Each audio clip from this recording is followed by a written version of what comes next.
I'm Melody Carlisle. And I'm Sabrina Bradley. And this is Heaving Bosoms.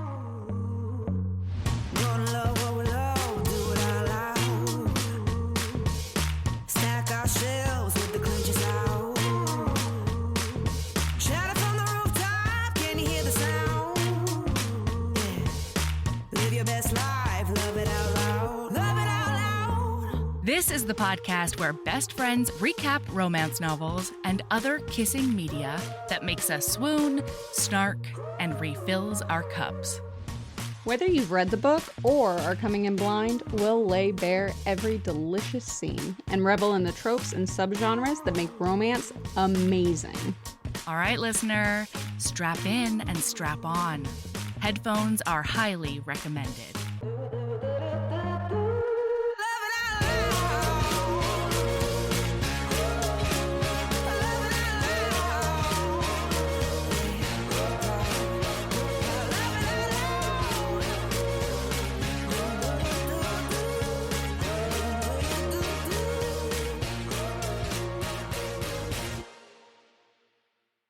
Hello.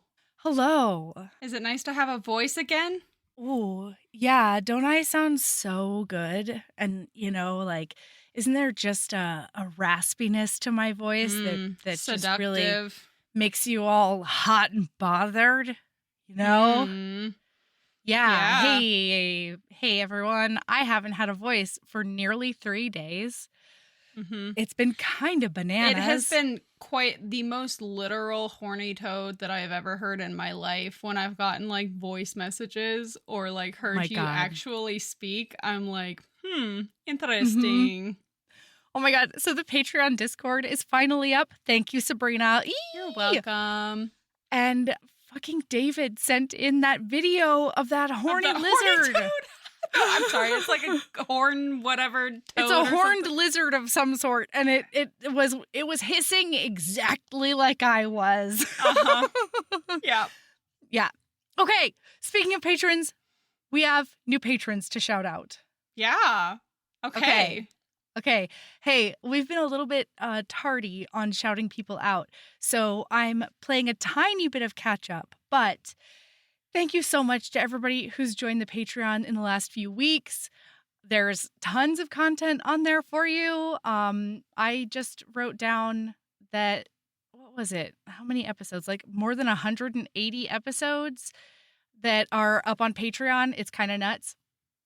So, welcome to Jessica H. and Julie P.V., Liesel and Vicky.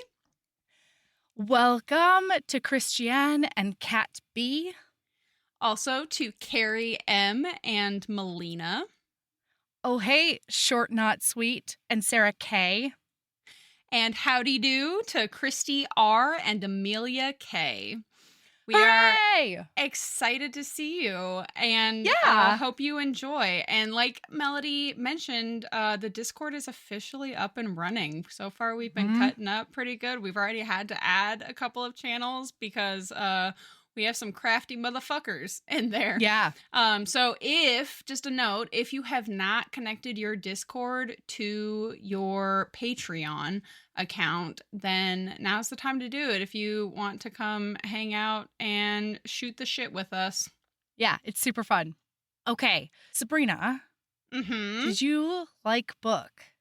This book was so fucking fluffy. This book was so good. It was delightful. So I actually, you and I found this book because we wanted a book for Hanukkah. And this episode comes out in the middle of Hanukkah. And so we were like, let's do a fun Hanukkah romance. And so we were just kind of scooting around and looking at some things and looking at some options. And we didn't want to be Hanukkah catfished like we have been in the past, where a book claims to be about Hanukkah and then is actually only about Christmas. So, it's touch and go out there. Yeah. And so we ended up doing Mistletoe and Mishigas by M.A. Wardell. It was delightful. So good. It's just a little grumpy sunshine. I loved this book. I'm going to end up going and reading. Oh my God, Melody. when I finished this book, it was talking about the book that came before it, and I was like, Yeah. I didn't read the Yeah. first book in this series, and then I realized it's not really a series. It's like it's 3 connected It's standalones. tangentially connected Yeah, standalones. and so like yeah. I felt a little bit better after that because I did have a moment of panic where I was like, I can't believe I did this to myself. I Well, could have and don't we sworn that I see- checked it was a series. I'm pretty sure we see those characters here at the do. Late Show. Yeah. Mhm. That's Okay. that's when I got upset though. So I will end up going back and reading that first book and probably end up reading the third book too because like this book, like I really like this author. And also, can I just do say how too. much I love that this is an Own Voices MM? Mm-hmm. Like that just brings me Yeah. a lot of joy. Like I read MM that is written by non-Own Voices authors, but wow. Do you remember that period in my life where I didn't know Josh Lanyon was a woman? I do not remember that. I don't even know who Josh Lanyon is. An MM author who's a woman. Yeah. Like, I don't know. It just never even occurred to me. Is That it somebody named wouldn't- Josh? Well, I mean, it's a pen name, right? So, like, regardless, it just didn't occur to me to, like, even question it, even though pen names are so Common. prolific in Yeah. romance. Like, dumb me. Sometimes I'm a hot dummy. Okay. So when we open up in this book, this adorable book, we've got Sheldon, and he is what my friend Tanya would call a pocket gay. Uh-huh. He's really compact, the other hero says. It's Yeah. adorable. He's real got short, red hair. real slight, maybe 110 pounds soaking wet. Sheldon is explicitly described in book by somebody else by them saying, Sheldon, you are gayer than a unicorn in drag riding on a rainbow float at the Pride Parade. Which, like, yes, that is a stereotype. But let me say, as a person in the queer community, stereotypes come from somewhere. And I love Sheldon. They do. Yeah. He is the stereotypical tiny little pocket gay man. Yeah. Just like full of energy, and he's adorable. He's got painted nails. He's adorable. He wears like corduroy pants. He matches his nails and his Converse. Yes. And like fun, colorful patterned shirts. And I just really purple love jeans Sheldon. at one point. The other hero checks out his ass Purple when he's wearing purple Converse jeans with his purple nails, and he's got colorful pants. And he was just really precious. He's the best. So it is the weekend after Thanksgiving, and he's being transferred to a different school. I didn't know this was a thing. He found out Sunday. And he has to get his classroom ready for Monday. And the classroom, like, wasn't a classroom before. It was a physical therapy room or something like that. Is that a thing in elementary school? I didn't. I've never seen a physical therapy room. Never in any of my elementary schools or elementary schools that I've been to. But sounds neat, but cool. I didn't know. Yeah. So he has to go into this school and like get this thing ready. And it doesn't have chairs or tables in it, period, the end. I think they just got the massage tables out of there. By the way, that's probably we missed in there, something right? really important. Yeah. The principal is in fact Santa Claus in disguise. I refuse to take any questions. He is described. He's not even in disguise. Like this man is Jewish Santa Claus described because he looks he's a young exactly like Santa Claus, but he is Jewish. So I guess he's not literally Santa Claus in disguise. But no, but he is a silver fox. It sounds like. Ooh, boy, he does. Because Tell you what, falls in love in this book too. It's so cute. Yeah. Okay. Oh, it's really he's cute. so funny. He's like,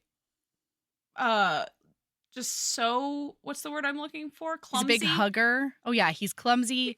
He is and he's an effusive hugger. Every time he does a clumsy, he's like, I'm fine. As he like recovers, Nothing to he's see like, here. I'm good. Everything's good. And then yeah. But the other thing that we haven't told listener yet is that Sheldon is having a rough time in addition to this classroom situation because he just found an invitation that he got from his ex to his ex's wedding on Christmas Eve. that his twin sister hid from him because she didn't want him to get sad about it. Which makes sense because this ex, they've been not together for exactly 1 year. And this ex broke up with Sheldon on Christmas Eve last year because he had been cheating with the guy he's now marrying. Yeah. And he's like a big macho dude. Like he's the antithesis of Sheldon. And Sheldon has, he has some insecurities about that because he's like, oh man, the amount of times that he says like, I'm not for everyone or like, I'm too much for someone again. Oh God, that broke my heart. Yeah, yeah. Oh God. But he refuses not to be himself. And I love that about him. He's so precious. So he gets to the school and the principal's like, okay, we're going to go down to the basement. There's a bunch of crusty furniture down there. And I should not move anything or pick anything up or really walk on my own 2 feet. So I'm going to send the custodian down and like, he can probably help you. So Sheldon's like, okay, we can do this. And then we pop over to the next chapter because this is a multi-point of view and it switches chapter to chapter. And now we are in Theo's chapter where we're meeting Theo. Theo is he is described as a lukewarm cup of black coffee because he's bitter.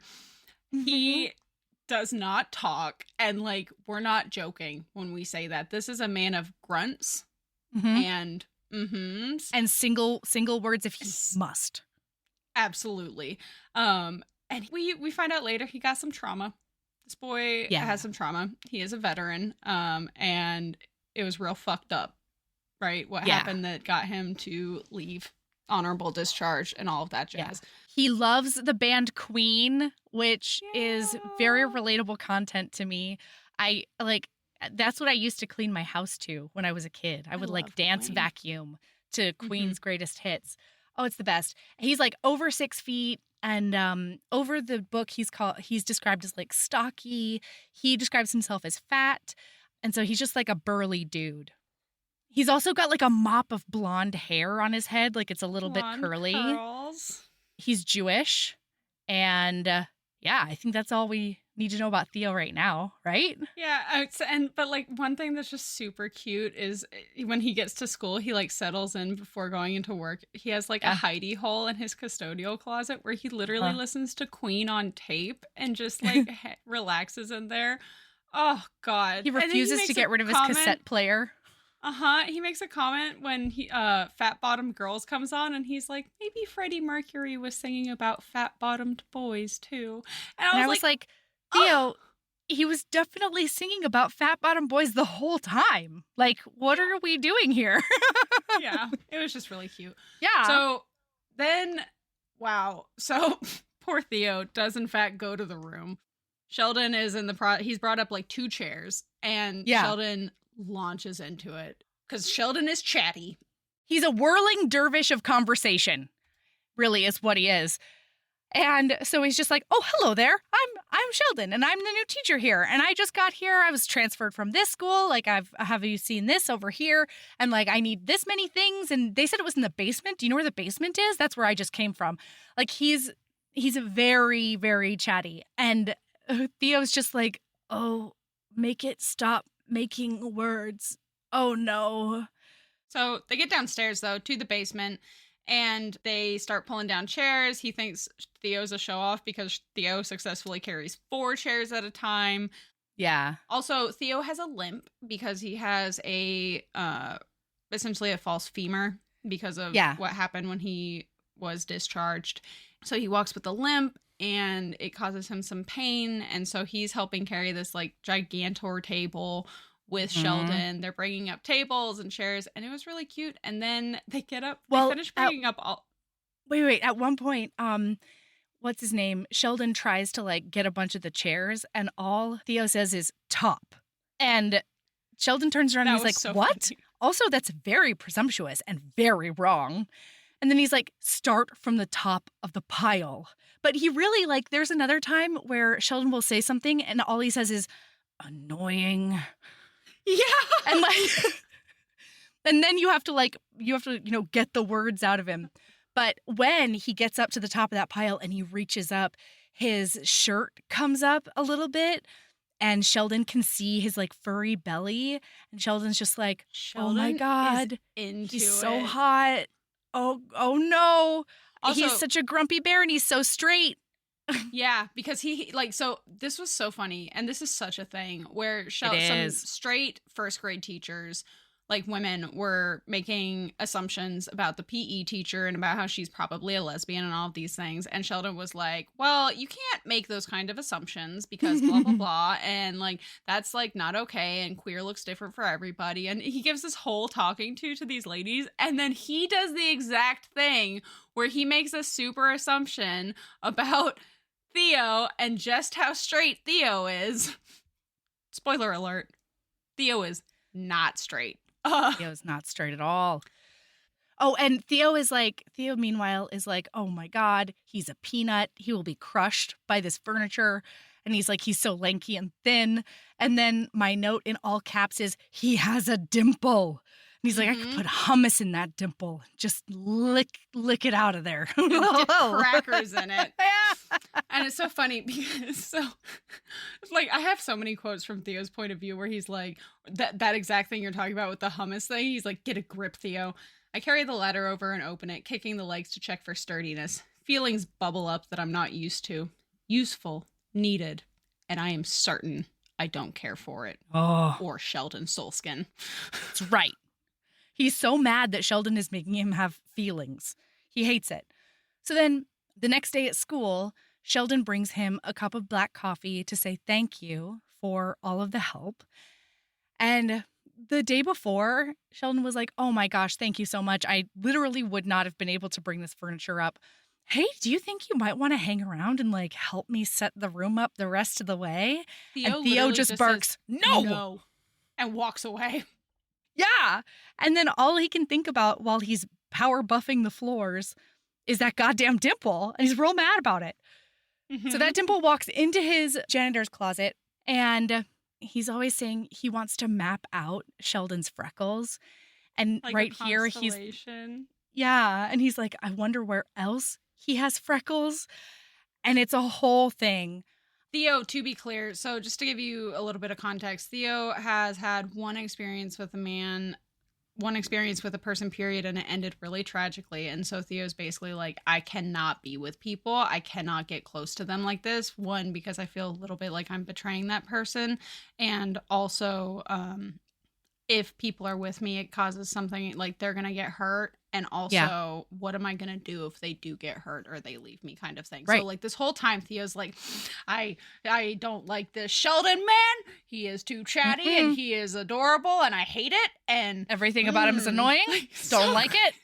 It was just so funny. That's one of my favorite things in a book where like the grumpy is like, I don't like this little ray of sunshine. How dare they? So this is the day that they have their first fire drill. And it's a silent fire drill. But even then, Theo puts in his earplugs just to be sure. And he has to like really work through and breathe through some PTSD symptoms that he usually gets at fire drills, whether they make noise or not. And the principal is really conscientious and like tells him exactly when they're going to be, and checks in with him before and after and all that stuff. But outside, as they're doing this fire drill, on a whim, he just sort of like waves at Sheldon. Well, Sheldon waves at him. Oh, really? And then okay, yeah. He responds and he's like, before I can stop myself, I'm waving back like a doofus. Sheldon smiles and that annoying dimple returns. Why the hell did I go and do that? Oh, it's just super cute. And then Sheldon has a problem student too. And like, I kind of needed more about Brody. I wanted to know why Brody. Like what? Yeah. Like, I wish that there had been some closure to the whole Brody situation because Brody gets better. So for context, he was warned about Brody because his class is made up of students from the other two first grade classes. They were just getting too big, which is why they brought him over. And Brody can't sit still. Brody is trying to. He has very little impulse control. Yeah, he'll be clingy or he'll be very remote. He'll like hide under a desk.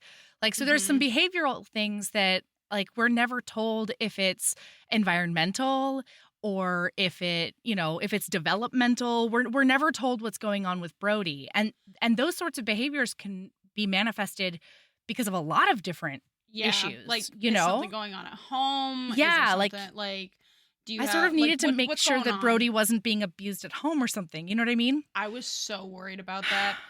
Yeah. But Sheldon is a very soft heart, and so he immediately is like, well, Brody has already burrowed a soft spot in my heart, and so he tries to take care of him, and it's pretty precious. And then one time, though, Brody runs out of the room. He escapes.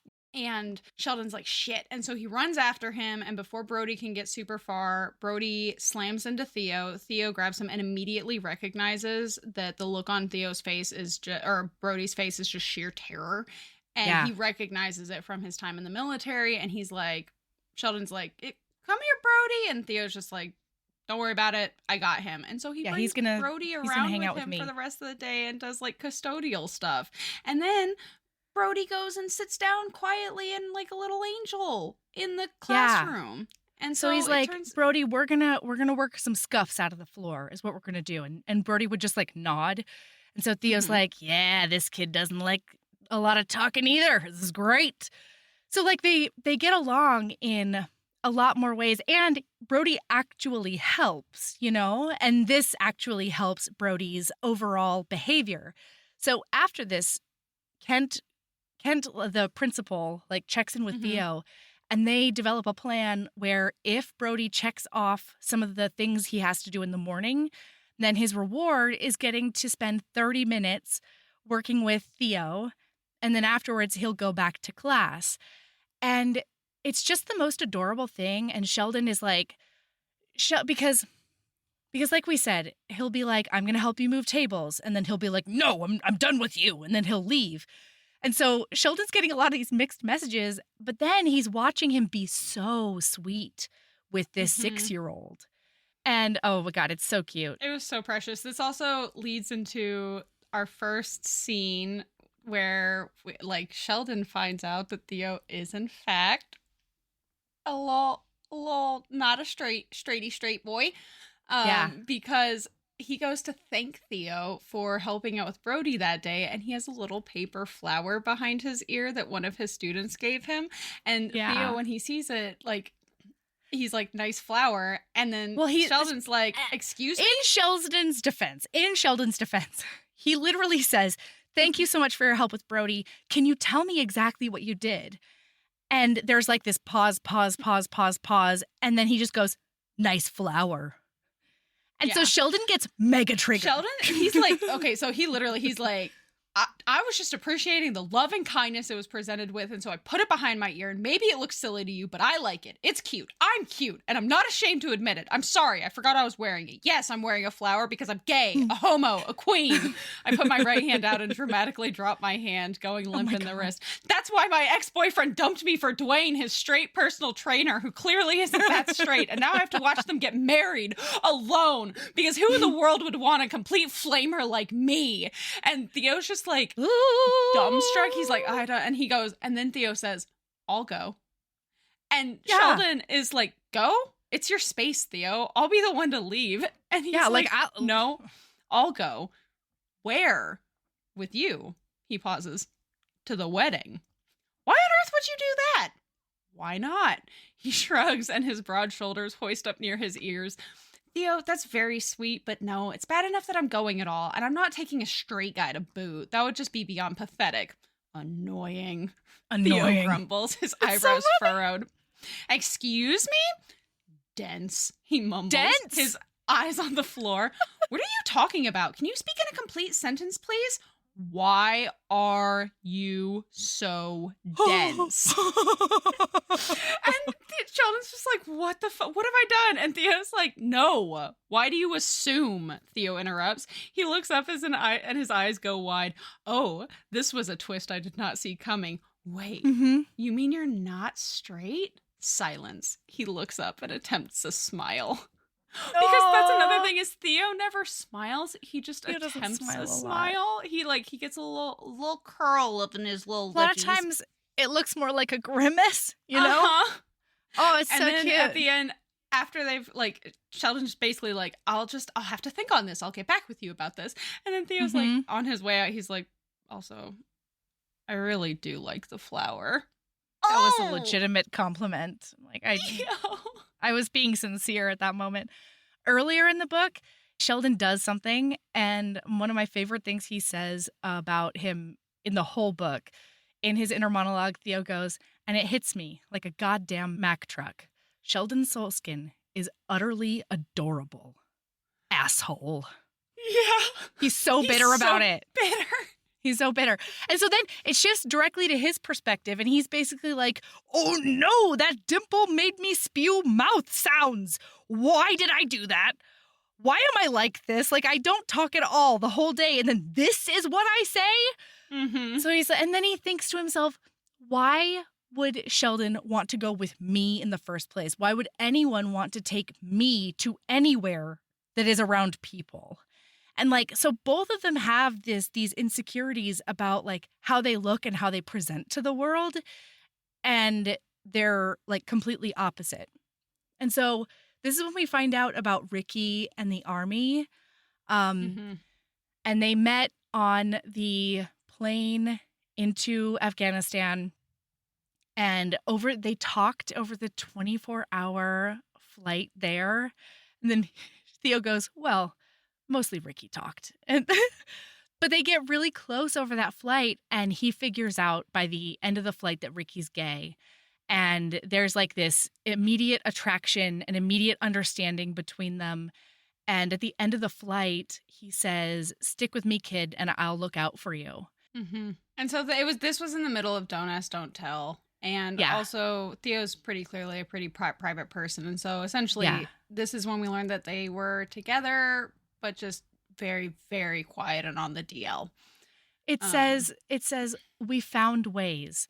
It wasn't much, but it was everything. Yeah. And it's just like the sweetest in the whole wide world.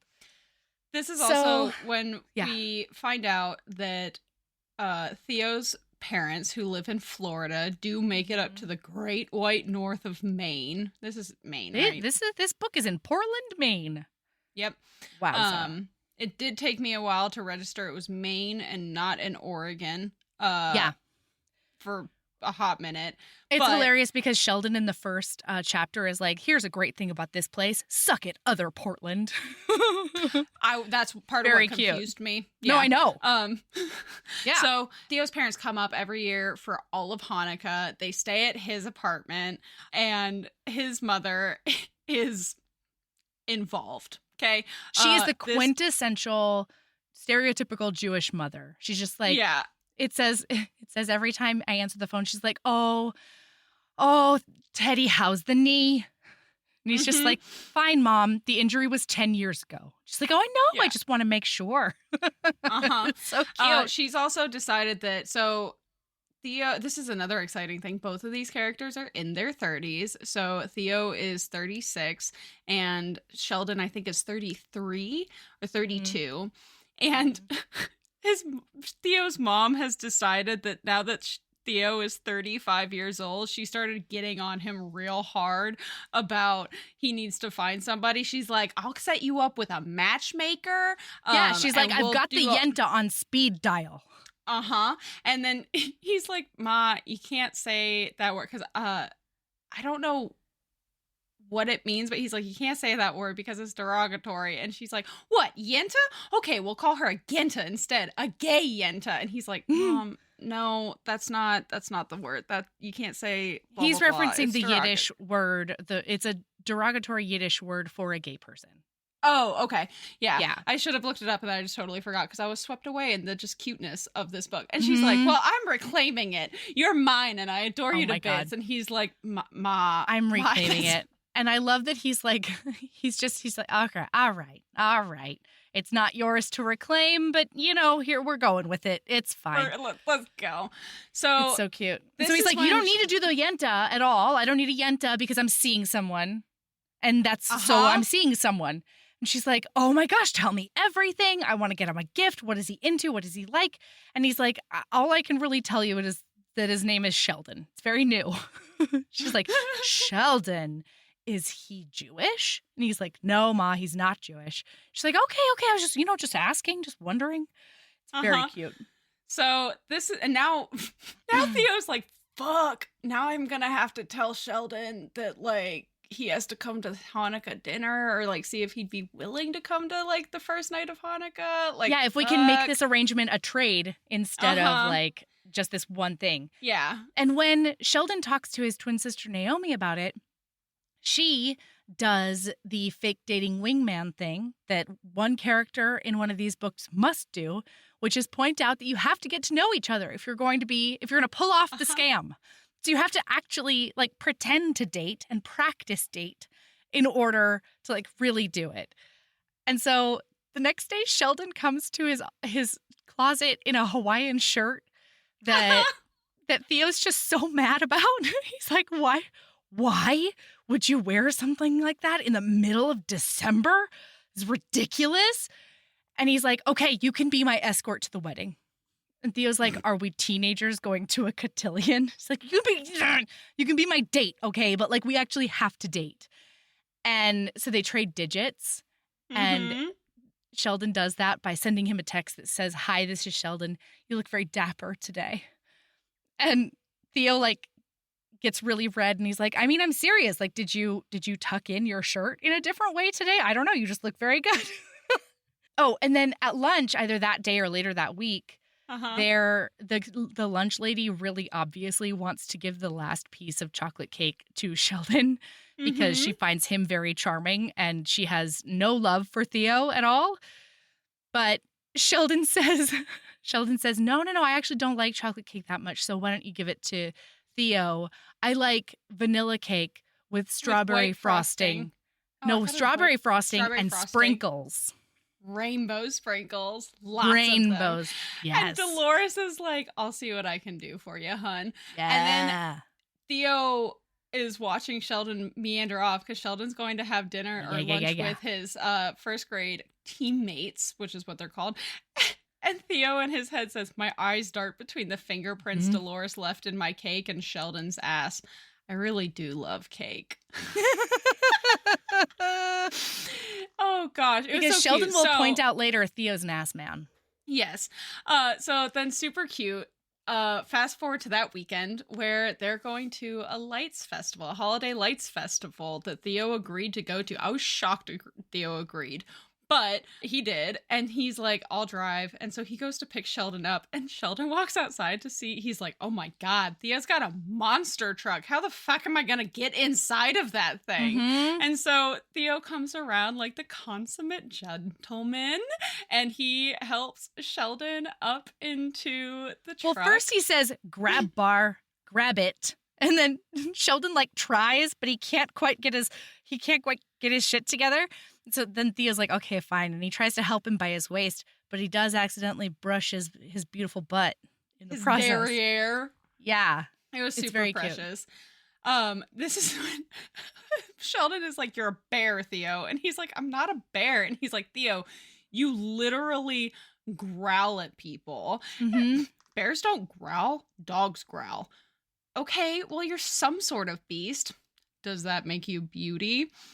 He steals a quick glance and my face flushes. And what the heck? Is Theo Berenson flirting with me? Are we heading for our own tale as old as time? Yeah. It was so cute. And later on, he's like, by the way, when you growl like that, it's kind of hot. And then Theo says, noted, don't growl in front of Sheldon. And Sheldon thinks to himself, like, oh, he probably likes really macho guys like Dwayne, just like Timothy did. Whatever. Oh, precious. So then Sheldon is basically like, we need to learn about each other. So he goes on and shares like a ton of stuff. And he's like, Theo listens and doesn't say anything. And then Sheldon's like, you have to tell me something about you. And Theo's like, I like to cook. And this is when Theo's like, well, maybe I can cook for you sometime. Yeah. What do you like? And Sheldon's like, I like Japanese food And Theo's like, okay. And he just tucks that into the back of his mind. Because Sheldon doesn't cook. Sheldon and his sister are takeout people through and through. Like, they do not keep groceries because neither of them know how to cook other than, like, heating soup up on the stove and reheating leftovers in the microwave. Yeah. And it's a little bit chilly, and Sheldon is only wearing a pink and powder blue flannel with a powder blue vest. And so he's a little bit chilly, okay? He's a little bit chilly. So he, like, snuggles up to Theo's arm, and Theo's like, the only reason I'm letting him do that is because it's rude to let people stay cold. So that's the only reason for that. And also, I've got to figure out how to shut this guy up, because basically he makes me feel all warm and gooey when he talks, and it's really annoying. So it has to stop. Yep. It was just super cute. And in Theo fact, snaps Theo at puts him. his arm around him. Yeah, Just no, that's cuddled true. up. Oh, That's true. precious. Yeah. So you're right. He's like, I need to shut this person up. Like, I have to do something. And so he's like, Sheldon. And Sheldon's like, what? Theo moves closer and puts his entire enormous hand over my mouth. His dirty, rough bit all over his truck's steering wheel. Calloused fingers brush my lips. And when I try to open my mouth to protest, his palm muffles my voice. Sheldon, you've got to stop talking. Okay? And Sheldon just nods. And then he's like, okay, I'm gonna go, I'll go sit on this bench and you finish getting the food. Well, no, but Sheldon says, I'm going to use my big boy words.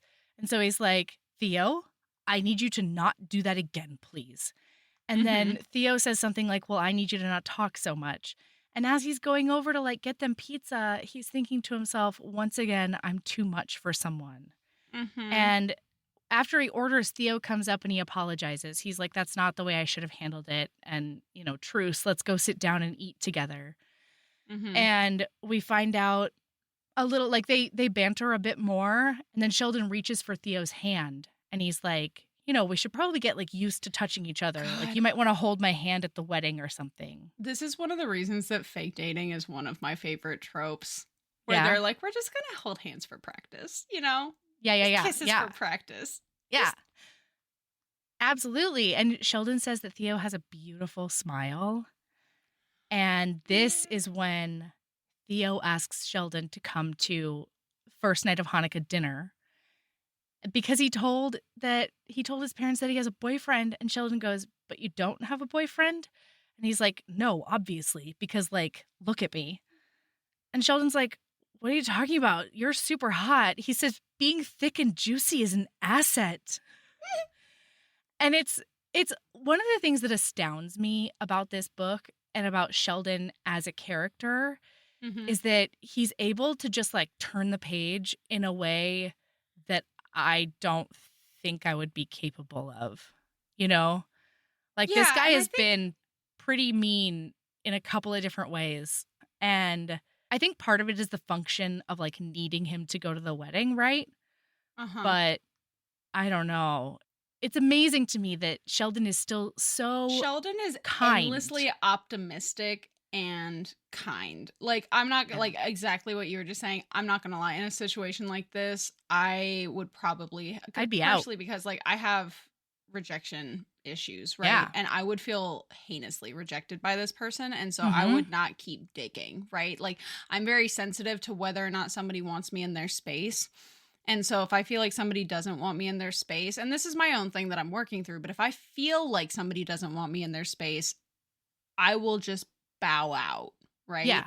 Like, I'm not going to wait for somebody to tell me I don't want you here. I will probably have already vacated the premises if they're giving off vibes that they do not want me there. And so, like, this wouldn't have worked. This book. No, the moment he asked me to stop talking in that way, I would just be like, oh, I'm sorry. I'm the worst person in the whole wide world, and I'm going to melt into the floor of this earth, and you'll never see me again. That person again. You'll never see me again. Yeah. Like, and I know probably, it would be rough. Like, frankly, a couple of weeks, I would probably not, like, every time I felt like I was talking too much, I would think of that person, even around other people, and I would shut up. Yep. I know.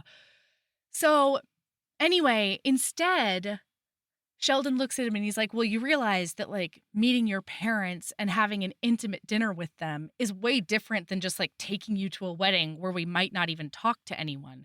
So we have to spend even more time together so that we can, make your parents believe us. And Theo's like, yeah, that seems right. Yeah, that seems right. So Mm-hmm. when they get home, Sheldon asks him if he wants to come up to like meet his sister and his cat. He's got a cat named Janice. And I don't know if there's ever been a cuter thing. Janice is hateful. I love these formal names on animals. Janice the cat is the best. Especially like Janice the cat is an asshole. Such a bitch. Oh like, my God. She is, but she loves Sheldon. Like Sheldon can flip her upside down and like snuzzle on her belly and like kissy on her neck all day. And like she's like, oh God, Janice is precious. I like Janice. Yeah. But so he does come up.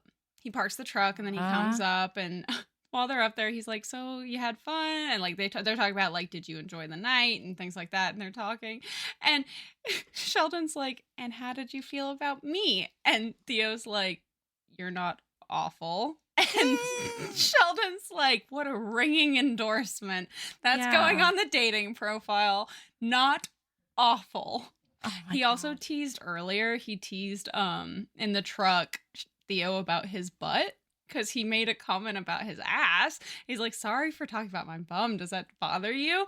And Theo got like all like awkward and flustery and just like grumbles back at him. And he's like, "If anyone's gonna believe we're dating, you have to be okay with me talking about my derriere." And Theo's just like, yeah, he's having a really hard time.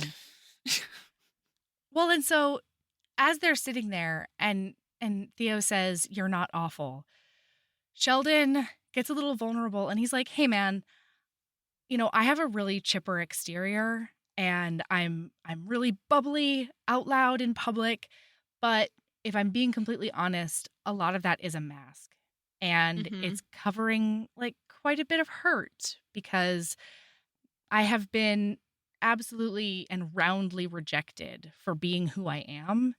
So I just want you to," like, he basically says, like, I just want you to clock that and maybe be aware of it. Yeah, like maybe change the way you're talking. This is when he shares with Theo that, by the way, Theo already regrets saying not awful. Like, yeah, he does. He's like, "I'm the dumbest." Yeah, and he asks himself, he's like, "Oh my God, my mom always says that I'm like a super gruff person. I come across that way, but like, how does a porcupine soften its quills? And like, I don't know." So we're already on the character development of Theo wanting to be soft for Sheldon. And this is also when Sheldon shares, so he shares that, and he also shares with Theo that his parents disowned him. They kicked him out when he came out as gay. And he grew up in a very, very gendered family where it's like boys don't wear nail polish, they don't wear pink, they don't have interest in dancing, they don't have interest in any of these things, but that's just kind of how Sheldon naturally is. Yeah. And so when he got kicked out, his twin sister actually came out, like left with him. They haven't spoken to their family in 6 years. Haven't talked to their parents since.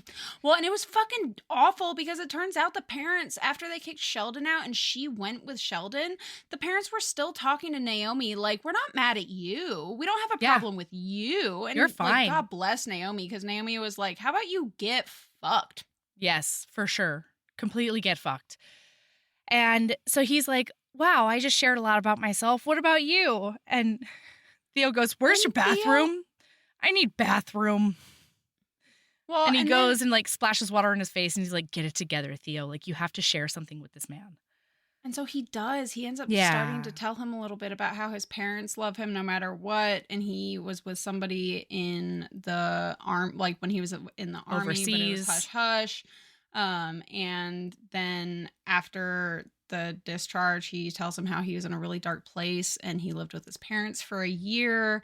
And then he just kind of shuts down and it's starting to get really hard because he's getting a little teary and it's just really hard. And Sheldon clocks that and changes the subject. And he's like, "Okay, we don't have to keep talking about this. Like, thank you for sharing." And then just kind of moves on. And Theo's like, "Okay, well, I think it's time for me to go." And they go to, like, Sheldon goes to escort him outside, and Sheldon loves mistletoe, and there's mistletoe hanging, and he's like, so can I give you a little peck on the cheek for practice? And so he does.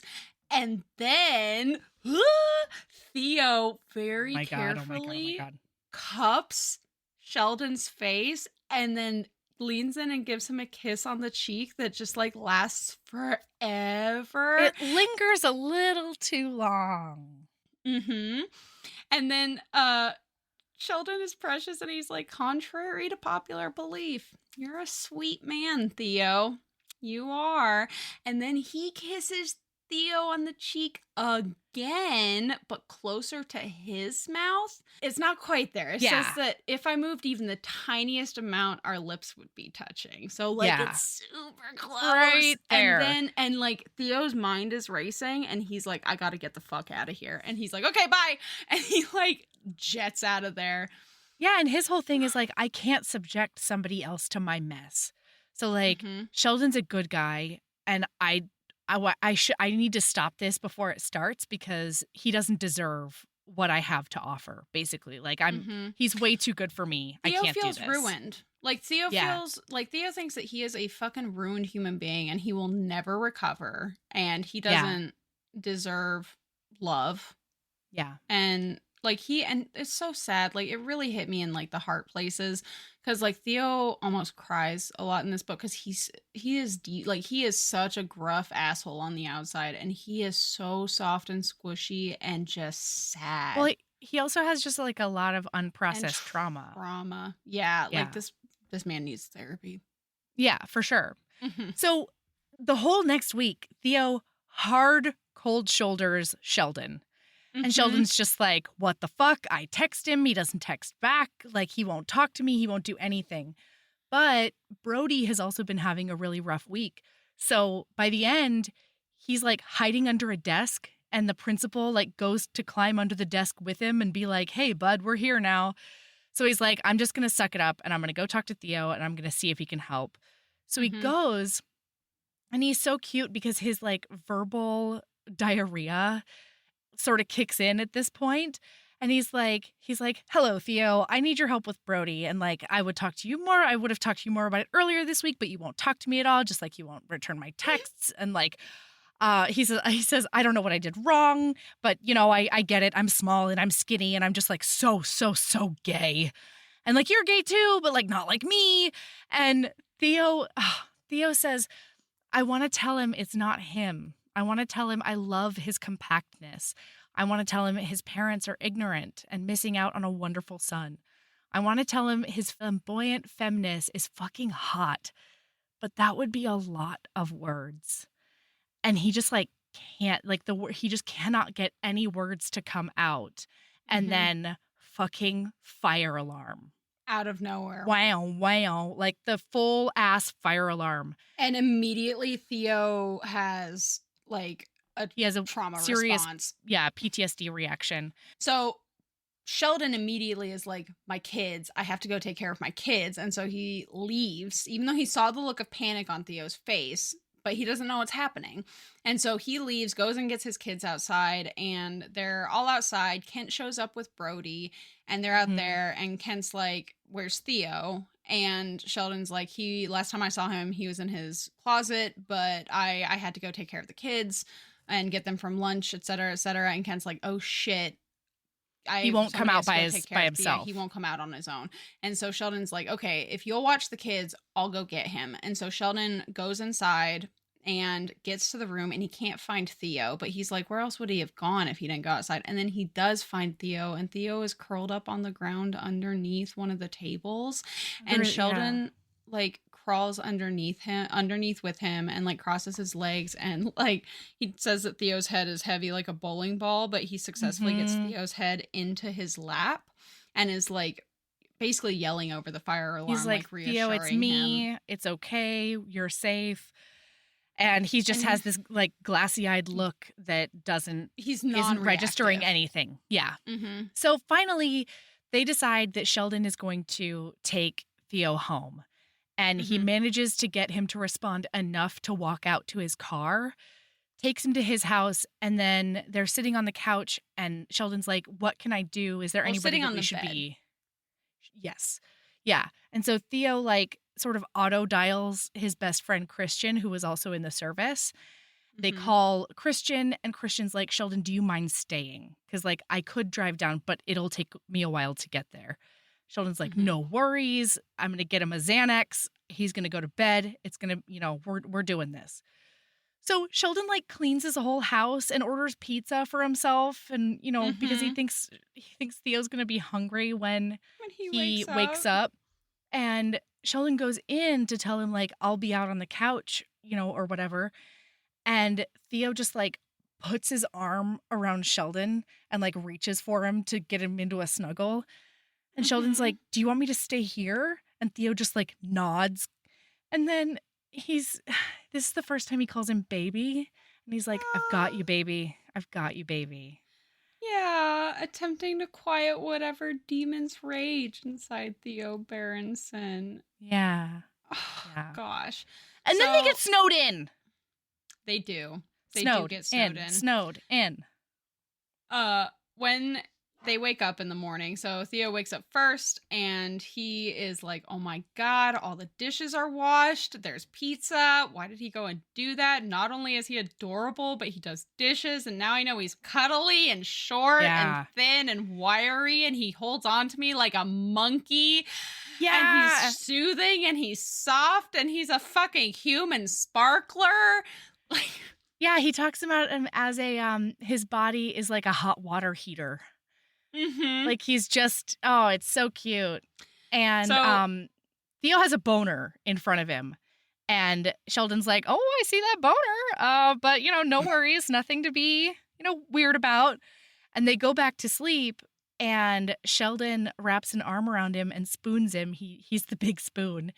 And Theo's just like, that's adorable. That, like, this basically, like, stuffed animal compared to me is trying to be the big spoon. And then they wake up again, and Sheldon is rock hard against Theo. And Theo's, like, trying to get out a little bit. But then, like, Sheldon keeps trying to yank him back. And he's like, I'm no physicist, but even I know a Chihuahua can't move a St. Bernard. But, like, so he's like, hey, Sheldon, and Sheldon's not waking up, and he's like, hey, Sheldon. And then Sheldon does wake up, and he's like, oh my God, I'm so fucking sorry. He's mortified. It's just the friction. I didn't mean to. And then Theo says, you could take care of it if you wanted. Oh my God. And I could watch. And so Sheldon's like, Theo Berenson, you want to watch me get off? And Theo's like, yeah, kind of a lot. And wow.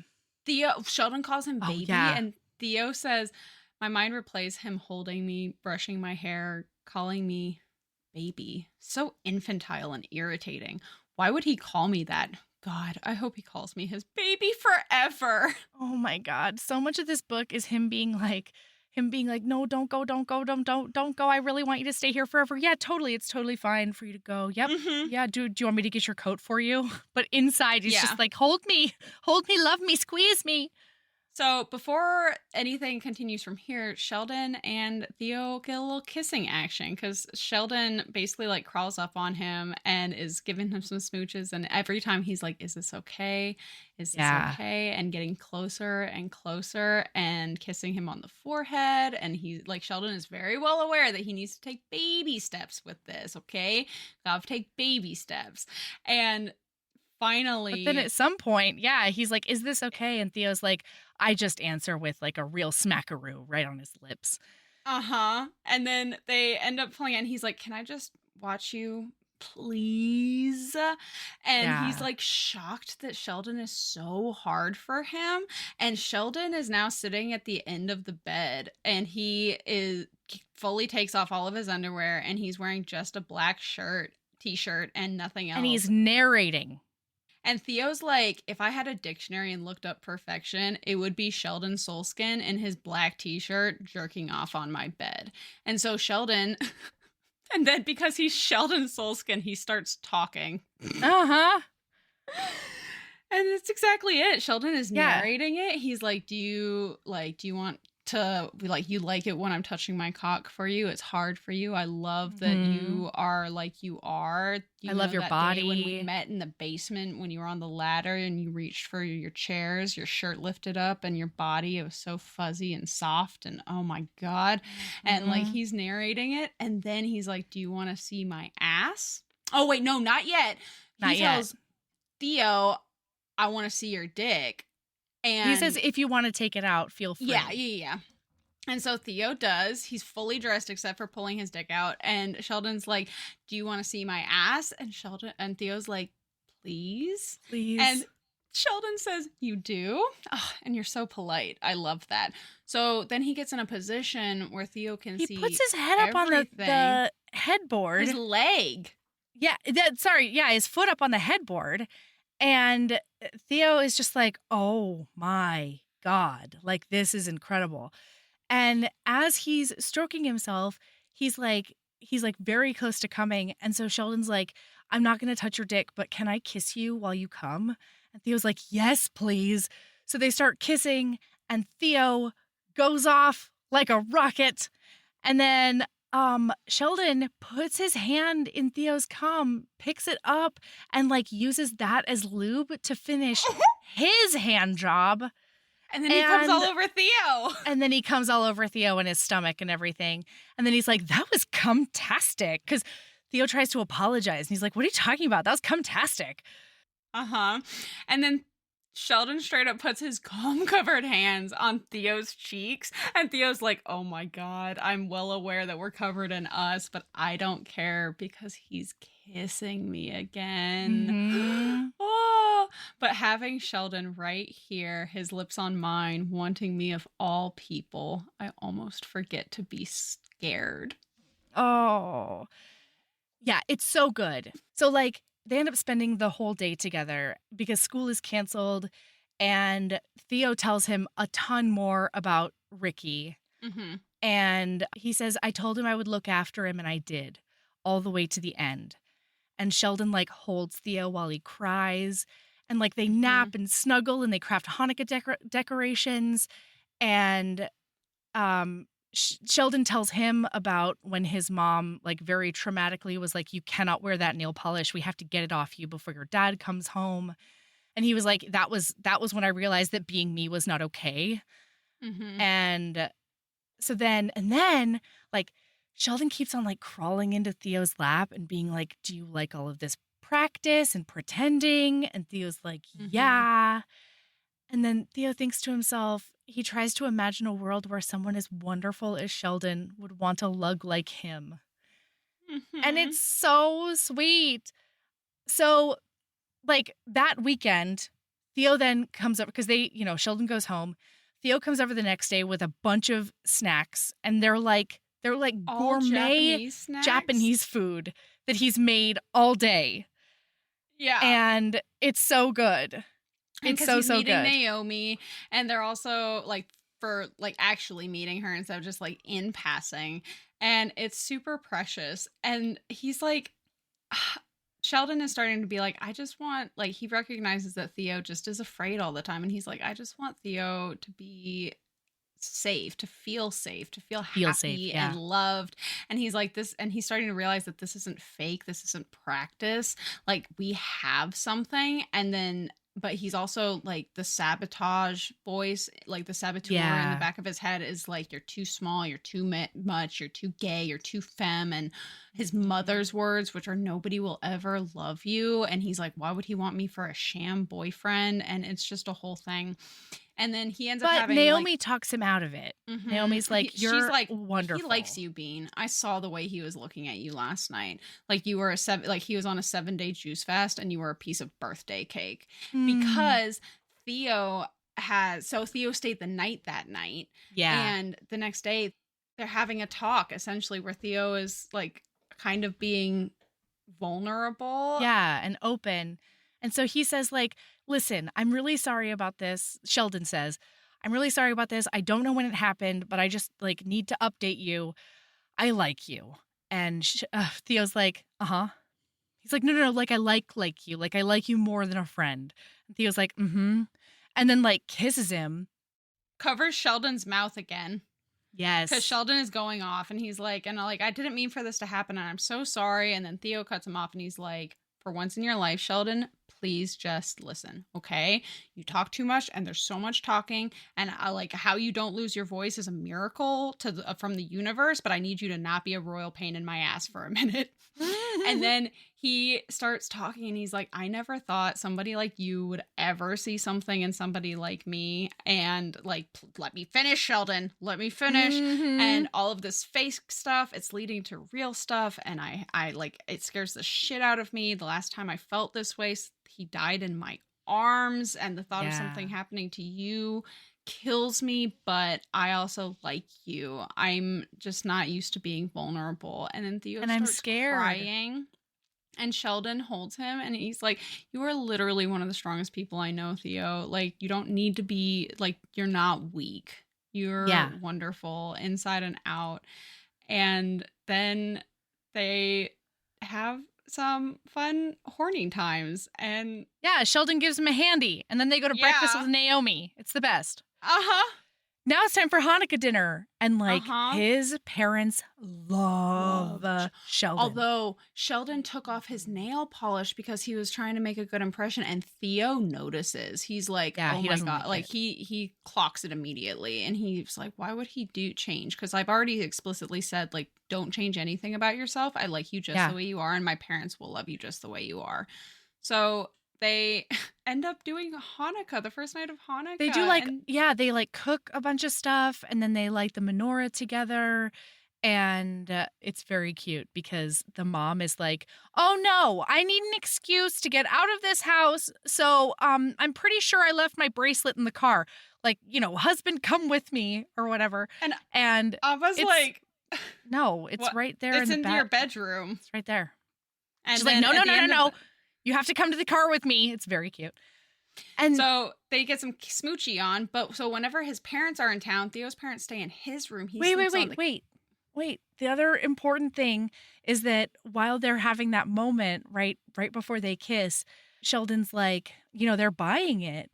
And Theo says, yeah, I think we're fooling them. He feels really weird saying it. And then Sheldon says, we're not fooling them. They can tell that this is something. Like, this is really something. And it's the best in the whole wide world. And now Theo's going home with Sheldon, though, because his parents are like, you're not sleeping on the couch. Go sleep with your boyfriend. What's crazy with you? Squirrely mom. That squirrely mom is the best. She's like, of course you're going home to Sheldon's house. You can't sleep on that couch. Like, this is ridiculous. Well, he's like, Mom, Theo been on the drives couch for years. Himself home, back over to Sheldon's, and Sheldon, because he needed, it was so funny, because he's like, Naomi's like, where's Theo? And he's like, the parking, he wanted to have his truck and needed to stop by to buy a razor. I told him he could have one of mine, but apparently Theo, who washes his face with hand soap, is brand loyal for razors. And then we find out that, like, yes, Theo does have a specific razor, but the reason he stopped by the store was so that he could get nail polish. Blue nail polish for Hanukkah.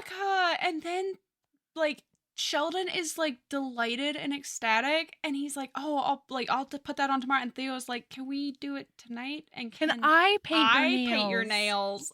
Oh! Oh my god, it's the sweetest in the whole wide world. They go get breakfast with his parents the next day, and of course, Theo's parents are like, oh my god, I love your nails. And Sheldon feels so accepted, and then and he's like, Theo did them. Theo's dad makes a comment that makes it like he says something son to Sheldon, and Sheldon gets he doesn't have that. Ever.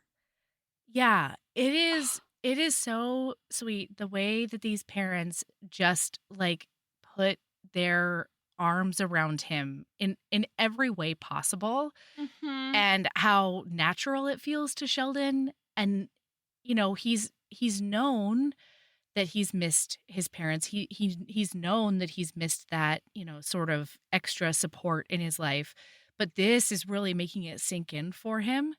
And Theo loves watching Sheldon like gain parents and Mhm. gain parents that will love him unconditionally. Yeah, it's just really precious. Yeah. So they have to spend one measly night apart, okay? Because Theo has to do laundry. They have to spend one night apart, and both of them go just stir crazy. So Sheldon shows up way, way early the next morning at school. And this, I have to talk you through the logistics on this because Okay, I I didn't couldn't get get them. it. I was trying to imagine it in my head, and like, Couldn't was get this it. man? Okay, so for context, before we even jump into it, what happens is Sheldon shows up at 6:30 to work because he knows that that's when Theo gets there, and he walks into. By the way, I love that Theo gets there so early. He's literally just sitting chilling in his Yeah. closet. But Theo walks in and shuts the door, and Theo immediately is like, "Don't shut that door. You can't, People like, I need never me." shut that door if somebody needs me." And Sheldon's like, "Well, I need you, and I need this door shut." I need you right now. And he's like, I couldn't stop thinking about you last night in my bed. And so now I'm going to give you the blowy of all blowies. So Oh, he wow. is Okay. So okay Sheldon, no, Theo is sitting in a chair, like with his legs an up old chair with on a his milk legs crate. on a milk crate.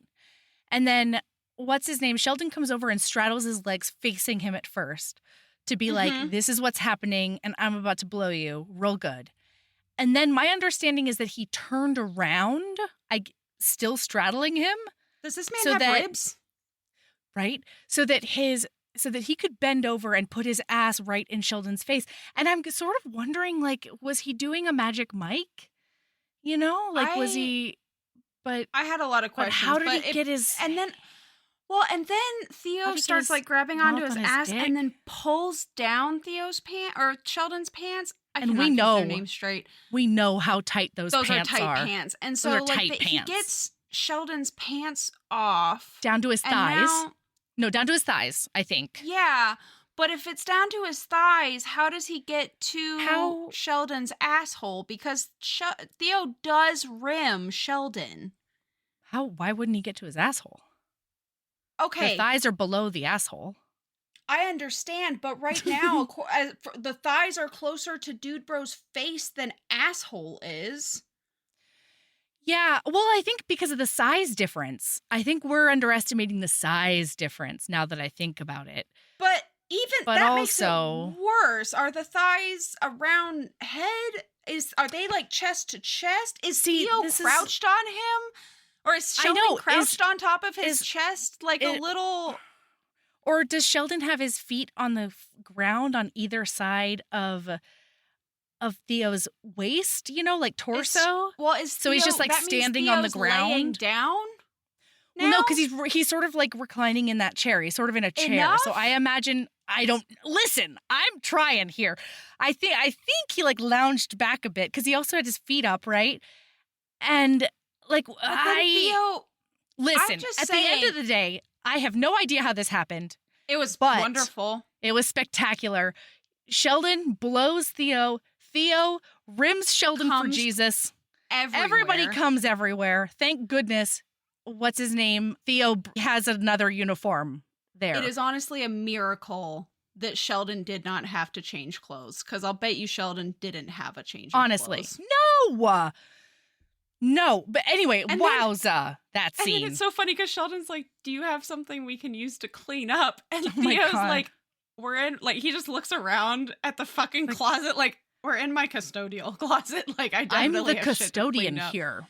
Yeah, like, And so okay. then they do a little smooch and Sheldon fucks off to class, and Theo's says, "Sheldon Solskin has come into my life like a fucking tornado and ripped everything apart." Mhm. But when he's looking at me, I'm both lost and found. It's so good. Oh, it's so good. So then I really like this device because Sheldon's a teacher. There's like an organic way to get the story of Hanukkah into the book because we sort of watch him teach Yeah. about Hanukkah to his students. And after work one day, Sheldon's in the bath because it's been a long day. And Theo comes in and he's like, I need to talk to you about something. And like he gets out and, you know, Theo's drying him off and he says, my parents and I were talking about you and they asked me what my intentions were. And he's like, I realized that I don't like you. And Sheldon, goddamn, the Golden Bachelor just did this to the lady he proposed to, and I was big mad about it, but it did work here because I don't think it was a 3-year pause like it was on the Golden Bachelor. Anyway, Sheldon's like, oh my God, he's breaking up with me. Oh no. And he's like, I don't like you. I'm falling in love with you. And Sheldon's just like, oh my God. They go to bed. And he's like, I was thinking maybe we could do more. How do you feel about that, Sheldon? And Sheldon's like, fuck yes. I think he says something like, my butt is so horny for you. My butt is beyond horny for you. Yeah. And earlier he was talking about how hungry his butt was for him. It's so funny. So they do penetrative sex. Yeah. Wowza. So, and it's hilarious though, because when Theo is finally all the way in, they're connected finally. And then Theo is just dead still. And he looks like he's in a trance or asleep. And Sheldon's like, I swear if he falls asleep while we're having sex, I will not be amused.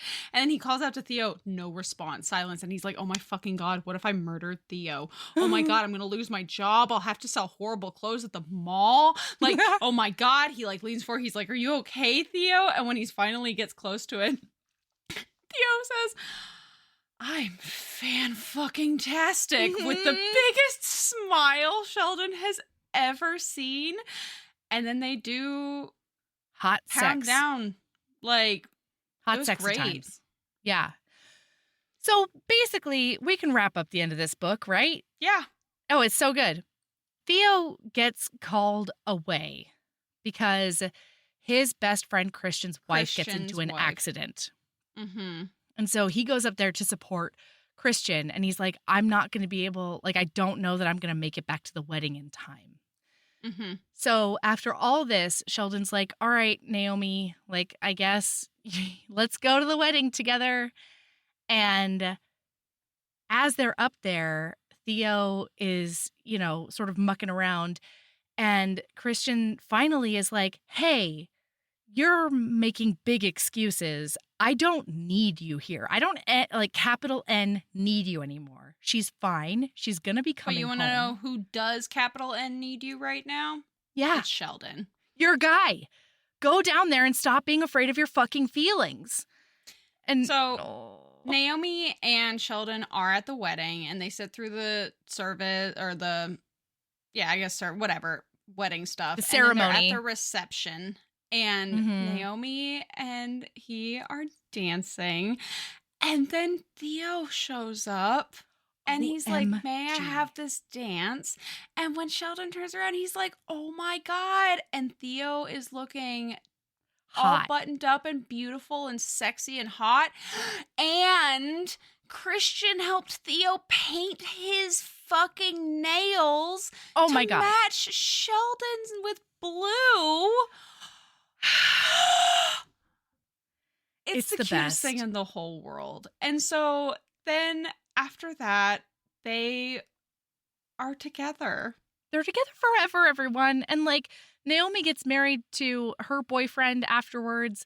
And Sheldon says like, oh no, you're not supposed to see the bride before the wedding. And Theo's like, you're not the bride. Just one more reminder, you're not the bride. And he's like, well, I'm bride adjacent. And then after that ceremony on the way to the reception, oh, by the way, we did not say this earlier, but Sheldon really wanted a nickname from Theo. Yeah. And Theo ends up deciding on Booster. And Sheldon's like, Booster? And Theo's like, yeah, because you were able to uplift a lug like me. And then Sheldon's like, oh, Booster! I love it. So Theo calls him Booster. And on their way to the reception, I did think that was overused once it was introduced. A lot. I was like, you don't have to call him. Theo's making up for lost time. Sure. And then fucking, I'm just going to read this quote. Okay. Please. Because Booster, or not Booster, well, yeah, Booster. Sheldon says, Theo Berenson, you're a big bear, a teddy bear, and you've given me the biggest gift anyone's given me. I don't know much, but I know I can't imagine my life without you. And I'm not saying this because Naomi is moving out and I'll be alone, which is true, by the way, and I'm handling it surprisingly well. A lot of that has to do with you, Theo. You and I are together all the time already, so it's not that, I swear. And Theo knows what's coming at this point, and he's like, uh-huh, I know. And Sheldon says, I love you, Theo, so much. You're everything to me, and I'd be honored if you would consider marrying me.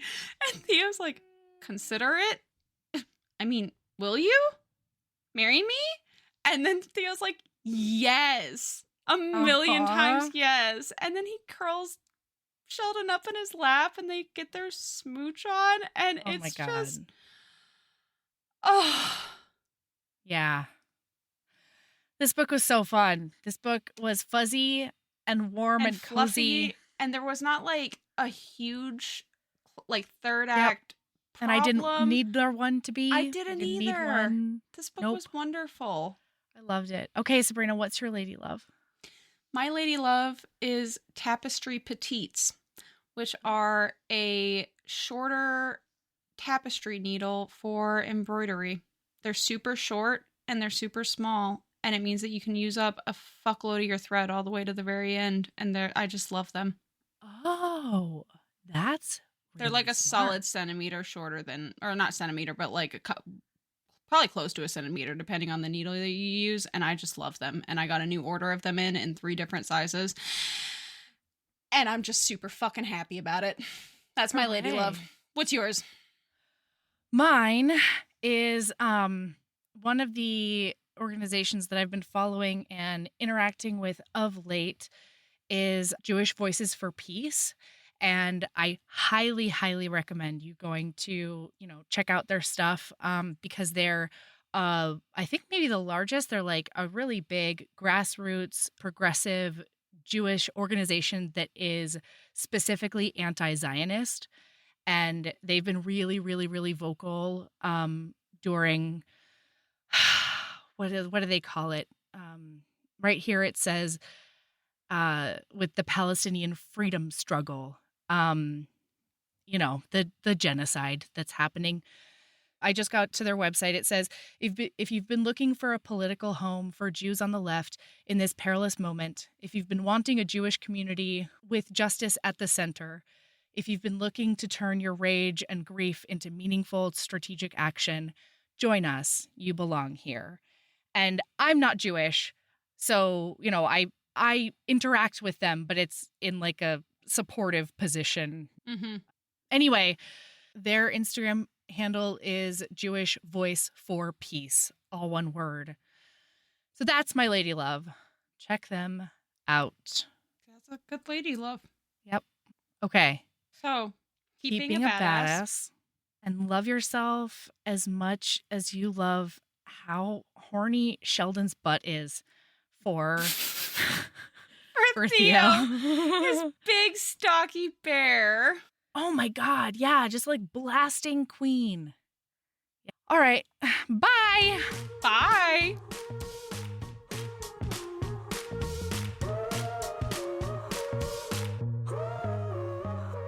Heaving Bosoms is produced by us, Melody Carlisle and Sabrina Bradley. Editing is done by Melody Carlisle. Our theme music is by the incredible singer-songwriter Brittany Fonts, and our art is by ultra-talented author Kate Pryor.